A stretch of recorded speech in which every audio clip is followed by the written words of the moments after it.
So I'm going to be very honest. I started questioning myself after they said, hey, you should try to present at JNUC. I was like, why? Especially because they asked me to do sketchnoting, and I said, why?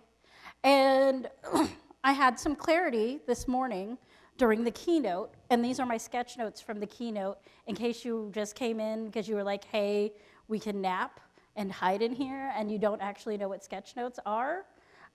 Sketch notes are visual note-taking, okay? That's all it is. It's sketching your notes. Very, very simple, nothing too complicated there. So let me bring that back to the keynote.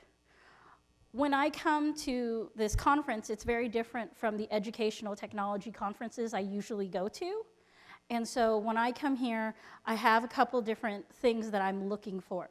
The first thing that I'm looking for is what can I take away from the JAMF culture and bring back to my school to benefit my school culture? Because there are things like that wonderful Adele video that just say a lot of good about how you guys are as a community, that you have a sense of humor, that you have some good personal relationships to build on, not just, let's get down and talk about the IT part of it. The other takeaway that I always come to conferences with is I feel like technology has a job to do, and it's one of two things. Either that technology in the school needs to be improving learning, or it needs to be making us more efficient as teachers and administrators so that it can improve learning, because then we're not wasting our time doing minutia that can be automated. So that's how I feel about technology, besides just pretty much loving it like the nerd I am. But I did want to show you my sketch notes to give you an idea of what they are. So, why do I sketch note? I sketch note because I doodle. I can't sit still.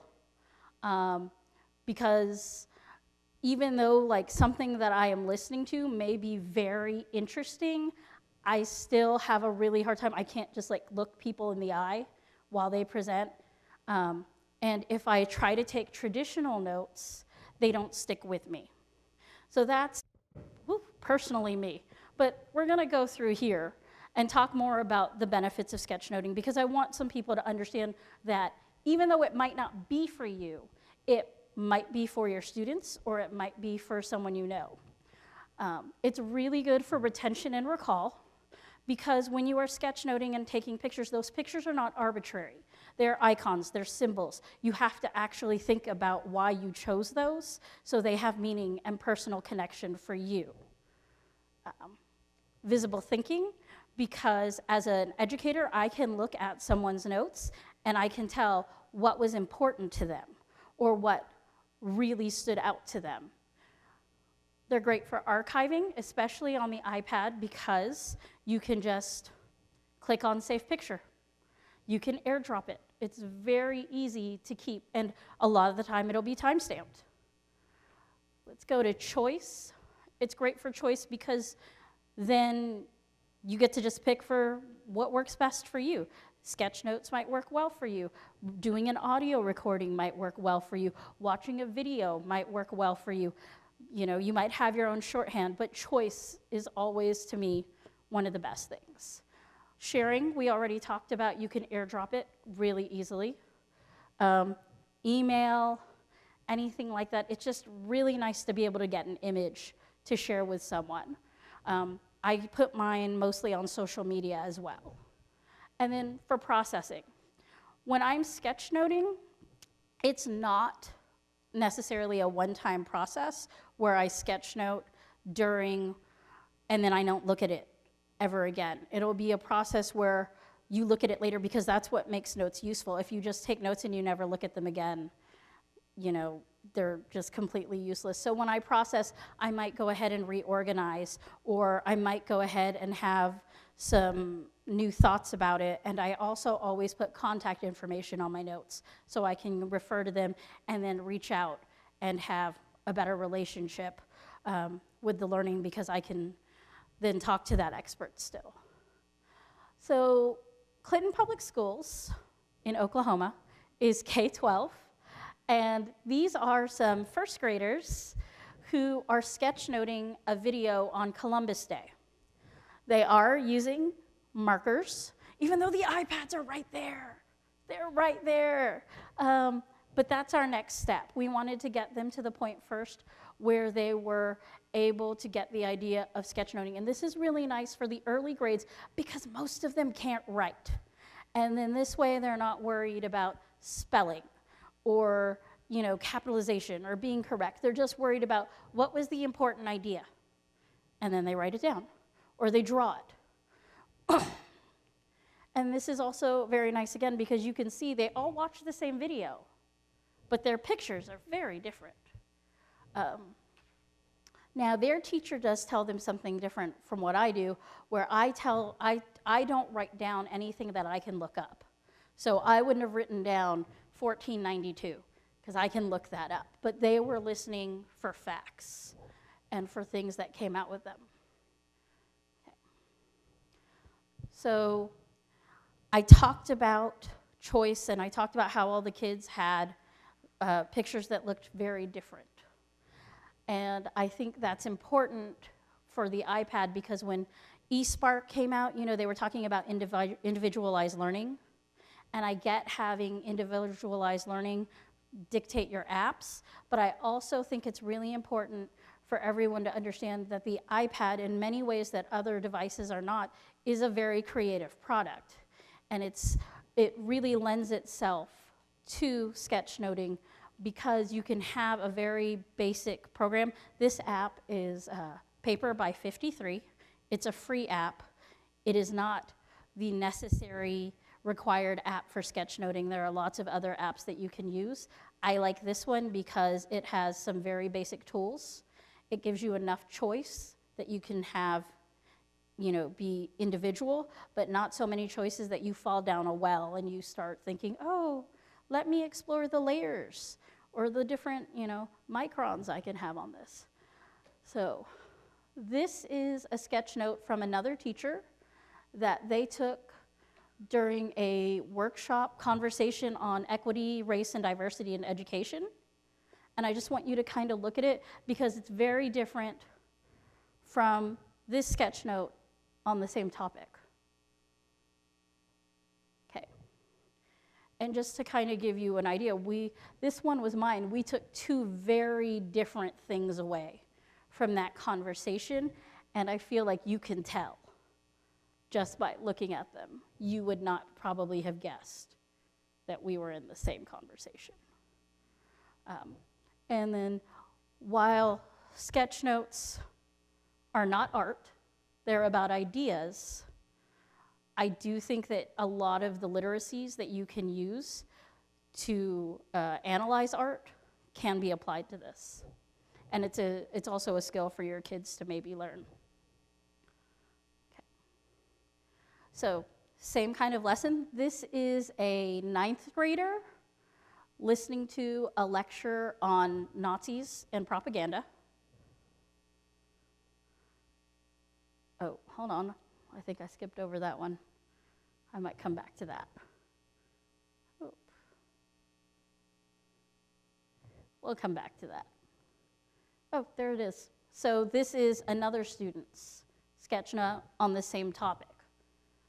And whereas the other student really focused on Nazis and the idea of Nazism, he thought about, would they have conformed to Nazi Germany? What would they have done? And you can tell just by looking at that note, that visible thinking, this is what the student took away from it. So it also works as an assessment. Okay. This is a sketch note. I kind of want to ask if anyone can guess what this is a sketch note of, because heretofore I've been showing sketch notes of lectures or lessons or videos. Any guesses on what this is? Bean, plant, growth. So this is actually a sketch note on the next generation science standards, has cross-cutting, this is getting very educational, cross-cutting concepts, and this is supposed to be on proportion. But I just love that idea of having a visual and then you can guess which one goes with it, or you can understand how well a student understands a concept by what they drew. But again, it's all about meaning, connections, and ideas, not art, which gets to be the hang-up for some people, where when they're sketchnoting, they're like, it's not pretty. I can't do it because it's not pretty. But it's not about pretty. It's about, did you understand it? And do you understand it when you go back? Okay. So this is the library in my high school. And we have students in here sketchnoting, doing a sketchnoting lesson on our Apple TV. And again, we started them off with markers. You start them off with what's familiar. And then we moved to the iPads. And if you look, so advantages with the iPad, they don't have all this paraphernalia around them, okay? When they use the iPad, you don't have to worry about, I've got 30 markers, where's the right color? And I'm sharing markers with this other kid. It's all on the iPad, okay? Everything's convenient and easy to share, so you can take it outside.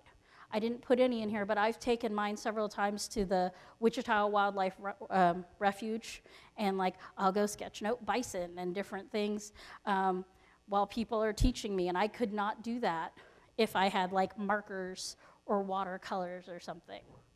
Okay, like I've done things like sketchnote scat because I could do that outside with my iPad. Everybody knows what scat is, right? Okay, just checking. All right, we looked at that one. Oh, this is another one on Nazis and Nazi propaganda. Again, very different. So the name of this session is The iPad as a Window. So often we have kids who just like have the iPad and they're maybe doing an educational game or app, but instead of really reflecting on themselves and what's around them and creating, they're fully absorbed doing times tables or, you know, something that is a glorified workshop or a worksheet. And I feel like this is really one of the ways that we need to go with the iPad as a potential tool for education. So this looks very different because I wanted to show you as well that it doesn't necessarily happen immediately for some people. This is someone's first sketch note. It's very light on the sketches, very just kind of written word.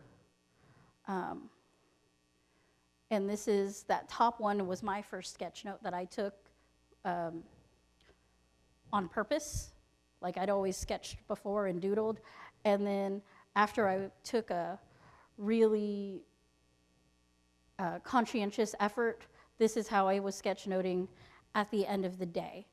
And I really also want to tell you, like when you're taking notes and if you're typing or if you're writing every word, one of the things that you're losing is you're trying, or at least I'm trying, to write down every single word the person is saying, and I'm not really listening.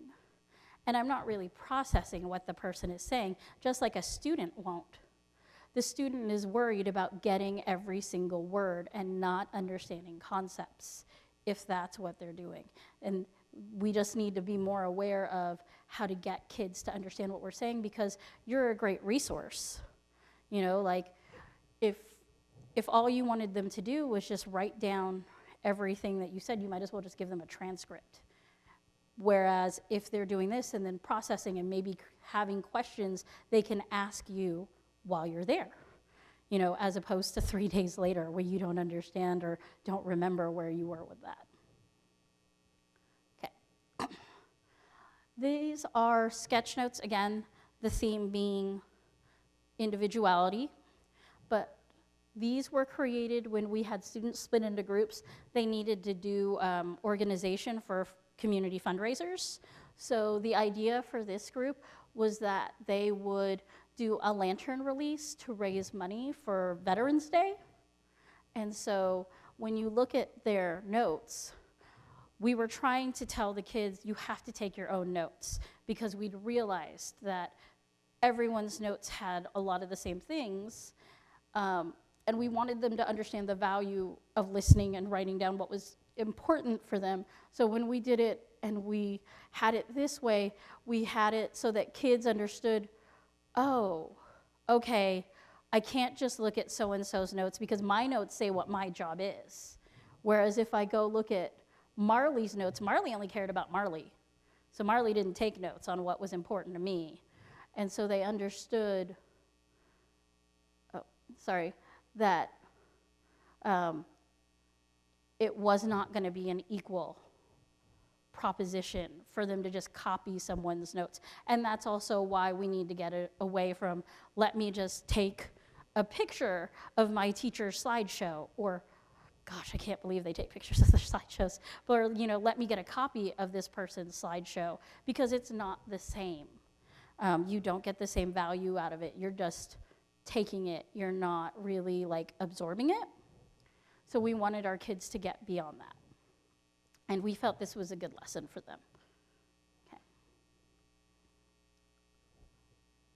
So as far as the sketchnoting being done, I wanted to also talk a little bit about the sharing and the saving. I mentioned AirDrop earlier. If you are using Paper by 53 or several of the other free apps like Evernote, they have the penultimate app. They organize in what they'll call grids or notebooks. And when you do that, so I have a topic or a notebook for every conference I go to, and then different pages in them. And then in the Paper 53 app, you can export as an image, but you can also export the whole thing as a PDF. I also put mine on Twitter, and then as an extension, you can go to something like ThingLink and then create tags, touchable tags, on your different notes to help explain or deepen. Okay. For one of our particular teachers, we also have class hashtags for all her sketch notes. So her kids not only have to do the sketch notes, they have to share them with each other. So that effectively, I don't know if you guys have heard of the interactive notebooks, where people take glue and paper and they make notebooks because they think it'll be more fun. It's kind of like that, where the kids are building their own resource of sketch notes, because if a kid missed class, yes, we'd rather you have been there and taken your own notes, but it's nothing for a kid to just get on Twitter, check out that hashtag for that day's class, and then see all the other kids' notes. It also gets to be a boost because certain kids get to be known for, that's the kid with the good notes. You want to go look at that kid's. So that's just a nice little boost for some of them. Okay, that concludes the end of this portion. I wanted to leave time in case you guys had questions, or in case someone wanted to actually see something or had questions about sketchnoting. I do have my iPad. Hi. I think she's coming around with the mic. But you can also say it, and I can repeat it. Well, so I just wanted Okay. So I asked about. No, that's good. Okay, and so as far as I go, there's really no rules. It's my whole thing is you do you. You do what works best for you. Let me see. I don't know if I can get onto this, but there's actually a guy named the Rabbi Michael Cohen. He calls himself the Tech Rabbi, and he works heavily with graphic organizers and creating templates. He actually draws his shapes out first, depending on how he thinks it's gonna go. I'm more of a free-flowing type of person, but you can do a template, especially when you're teaching for the first time. I'll do a lesson where I'll have them do a circle, and then they have to have the, kind of like the spider web, and I'll say, okay, you've got to have in the center, you have your cell phone, and then off of the circle, you've got to put pictures of all the things your cell phone replaced. So that would maybe be an idea of a template. But you can do a sketchnote template, no problem. They also have people who prefer to build their own libraries of icons, and a lot of them use Notability, because you can copy and paste. So you would still draw it, but let's say, you had the JAMP symbol and you wanted to have it everywhere instead of redrawing it every time. You could have it on there. Anybody else?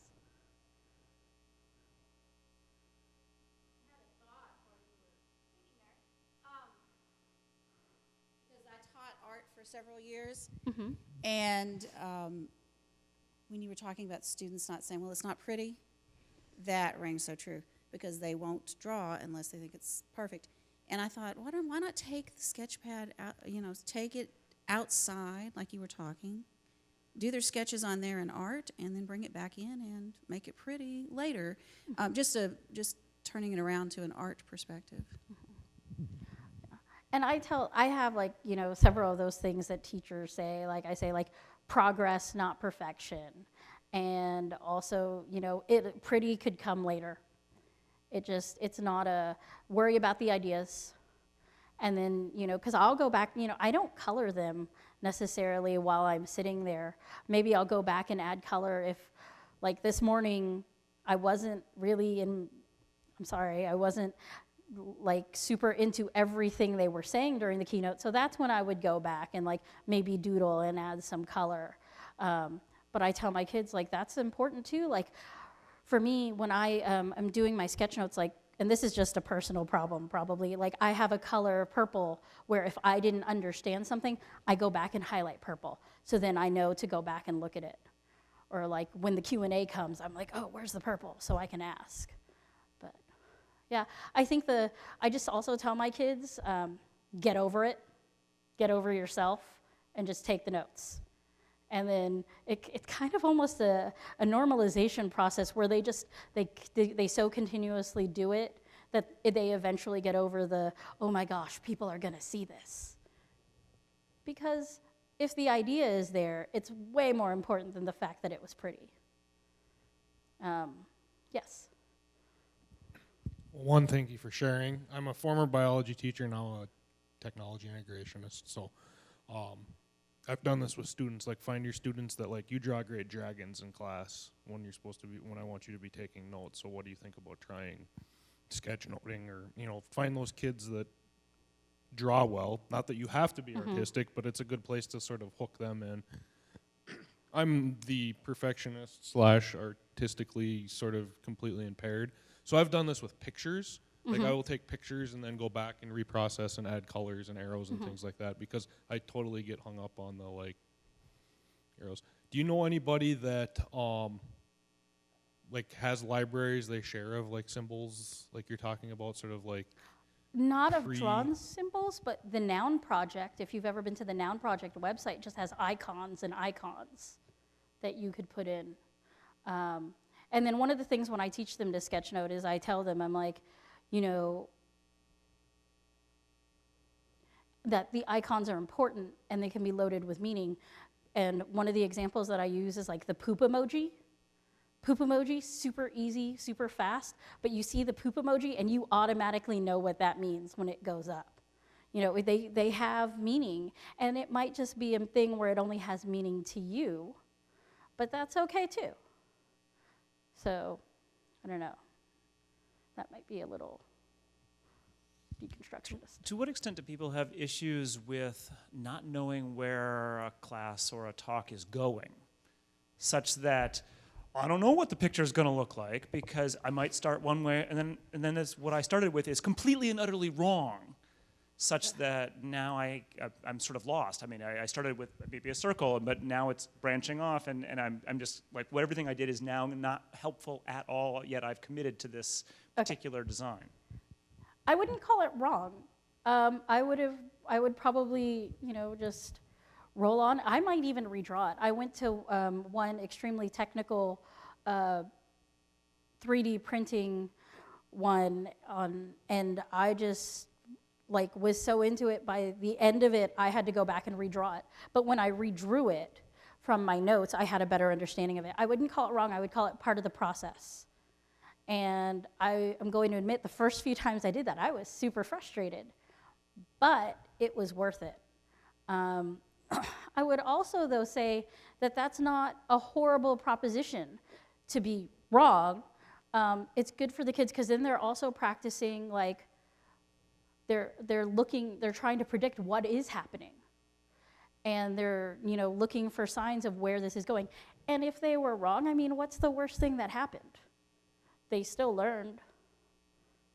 I mean, but that's one of the things that I think is very important, is to learn in the process. And like, that's one of the things in the keynote that really got me about JAMF having smaller updates, but faster iteration. And I think that's something that our kids need to learn. And I think it's something that, I'm going way off field here. I think it's something that's a problem because of like state testing. They think, oh, there's only one way and there's one big day and there's no time to ever fix it. And our kids need to learn that's not true. And so like for them to be wrong or make a mistake in something like a sketch note that's very low pressure, but to be able to fix it, I think has value. Hi.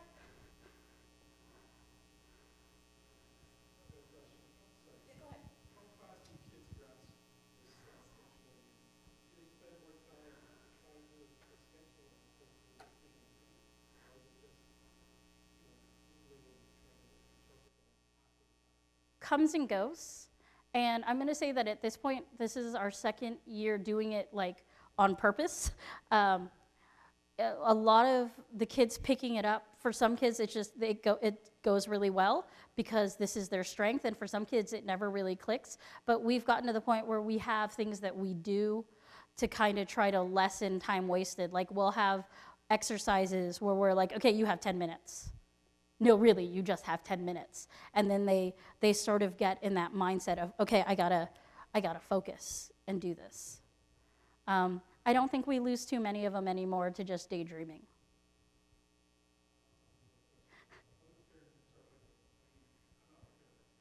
Mixed, but they're willing to give it a try. It's especially helpful, he asked how do parents interpret this or react to this. They're especially willing to try if you're using the sketch notes on your actual curriculum. Like how we had our science teacher earlier where they were sketchnoting the actual lesson. Like if you have them sketchnoting what you would have studied anyway, it's much easier because it's just another note-taking technique. Is that?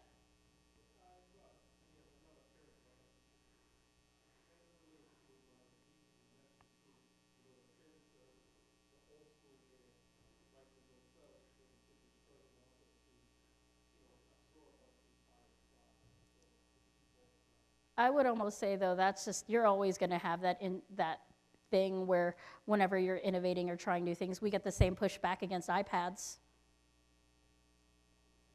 Okay. Come up before where you've had visually impaired students. How do you sketchnote with them? Okay, so we do have a blind student, and that has been an issue where you can't really make him sketchnote. With the visually impaired student who like just has issues with size, we can try to zoom. But with our student who's completely blind, we honestly don't really try because the concept of shapes and connectors and colors having meaning, we just have him, he has other ways that he takes notes. And I sound like I'm getting paid by them, but the iPad has really good accessibility features on it. And so we'll have him, like, depending on what class he is, he just takes his notes the way that he wants to and the way that works for him.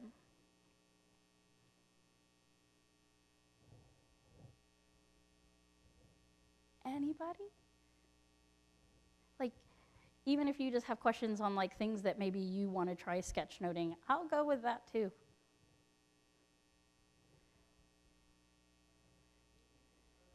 Do it.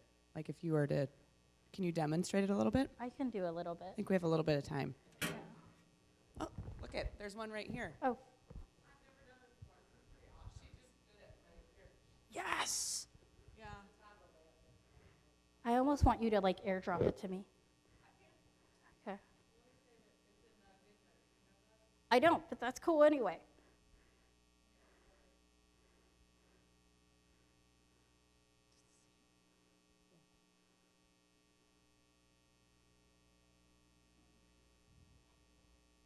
I know that I have a 11-year-old at home, 11 and a 10-year-old at home, and my son is 11, my daughter's 10, and they both think very differently. They both learn very differently. And my son is an artist. He really enjoys artists, but enjoys doing like drawings and things like that. But he also is very Lakeshore. particular and a perfectionist. And so I just downloaded Paper. Is it Paper by 53 was the app? I just downloaded that for him because I think that will help him stay focused in school. My daughter, on the other hand, is not artistic at all. She remembers everything. She's very auditory learning, and this is a really cool product. I think this one is called Lakeshore. Oh.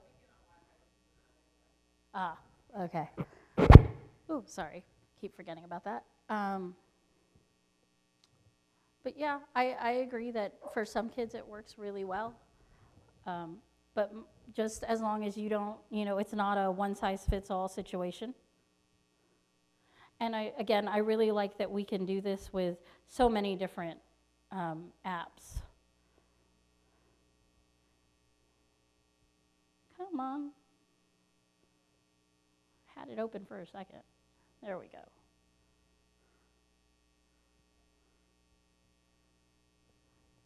If anyone does have, want to search for more information on this, there's a guy named Mike Rohde, R-O-H-D-E, who I think actually has done sketchnoting for Apple. He does it for other corporations, and he has 2 books. One is the Sketchnote Handbook, and I think the other one is just called Sketchnoting, but he's really well known for doing this. Spell that last name again. R-O-H-D-E.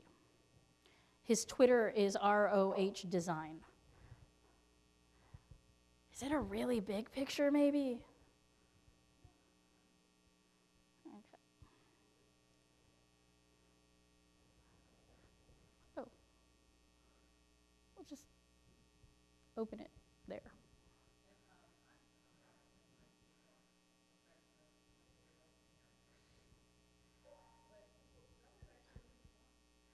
I'm glad to hear that. Our transfer keeps failing, though. Sorry. Yeah, I got a dongle if you want to.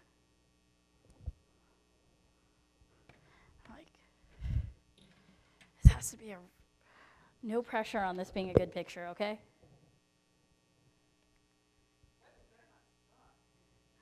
So what if it does? What's the worst that can happen? I know, right? Everyone will judge you. That's it. No judging. We're judge-free. Okay. There we go. Sketchnoting on iPad. Nice. I like the use of color. Oh, you just did it you said this was called GoodNotes? Or is this, Oh, see, I thought that was the native Notes app at first. Cool. Oh, if you do use the native Notes app, they have grids now too. Grids and tables, so I like it. Yeah. That was really fun. Just That's impressive. try. Yeah, just do it. That's Just try. something up to do it. Yeah, no. High five. All right. Cool. Okay. Oh, I also do want to point out, we both are using iPad Pros, but that is also not necessary at all. I actually, this is available on an iPhone as well. And let's go over here. This is kind of what I usually use when I sketchnote. Let's get that to go up. Maybe.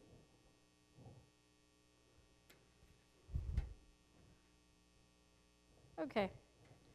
It's not going, but IT guys back there? AV guys?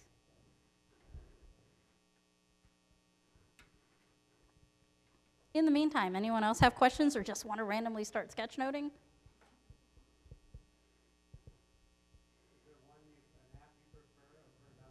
I prefer to use Paper by 53. Again, just because I think it's got very nice tools, very easy to use, and that's what's important to me. There are definitely, some high-class art apps that you might want to use instead, but yay, Thank you.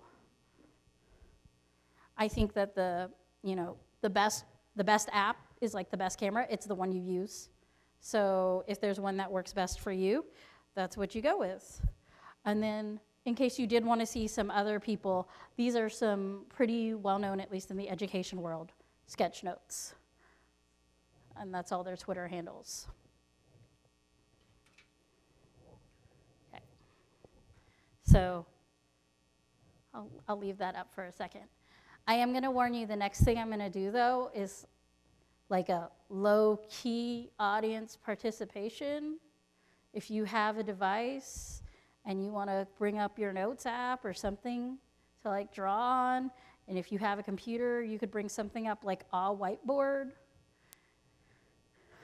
But I usually do one where I have people do an icon, and I say to do a teacher, like you have 3 minutes to draw a teacher, just like a quick representation of a teacher.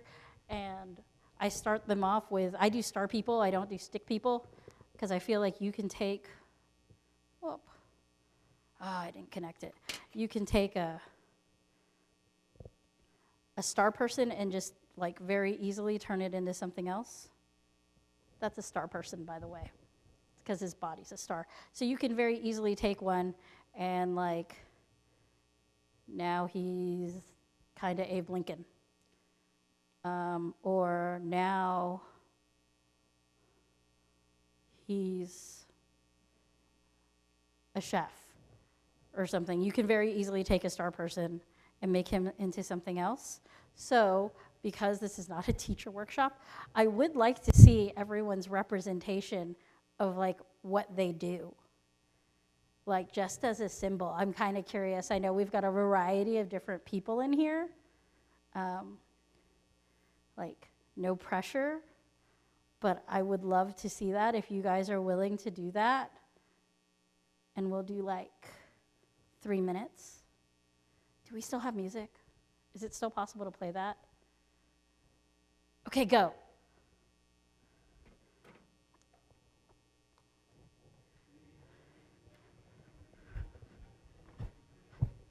Just like, and if you don't do it, I won't call you out, I promise. But I'd love to see what you come up with. Okay, time's up on that. And I walked around and I saw a couple of people's and I was really into that. And I saw some people were still trying to download. But that was very interesting because it gave me an idea of actually who was in the crowd. And then I'm gonna just give you like as a little bonus, a lot of teachers, when I see them and they wanna draw what they do, this is what they do. Hold on. They draw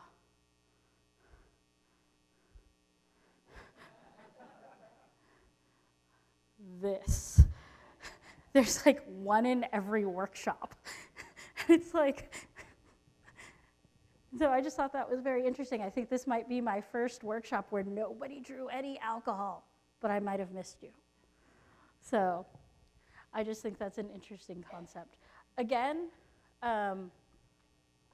sketchnoting, because now I can show it. This is Mike Road and what his books look like. He's kind of like the godfather of sketchnoting. He's really awesome.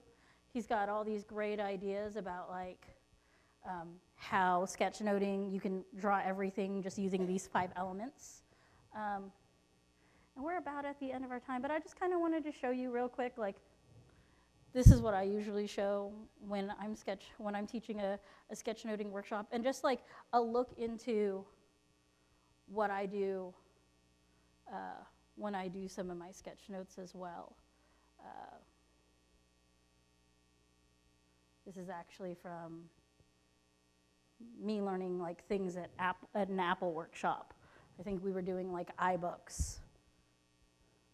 So, but just to get an idea of how I organize different things and how you can take notes. And then just on another side, how they can also be different. Like this was for, I was sketching in here because I was doing a 3D DeLorean, and it had to be like one print instead of like doors that were a separate piece. So it can be useful for technical things as well. And then I just also wanted to show you how things can devolve. This is my notebook of notes that I take during district administration meetings. And I just wanted to show you, like, this is how it can also happen. Yes? So how many of your notes basically go beyond one screen? It kind of just depends, and I kind of just go with it. Like, in my 3D printing one, like, each of these was one session, and then everything, because, okay, so I do these like orange squares for every time I go to something new. So everything from here on is one session. It just depends on how things are presented. I don't feel a lot of pressure to stay on one particular screen, but it is nice for sharing to do that. Trying to see if I have any other good examples, maybe. You know, and I'm not gonna lie, like sometimes, this was on JSS when we were first starting deployment, sometimes they do just look kind of wordy. But that's what I got. So, do I have any other questions? Yes.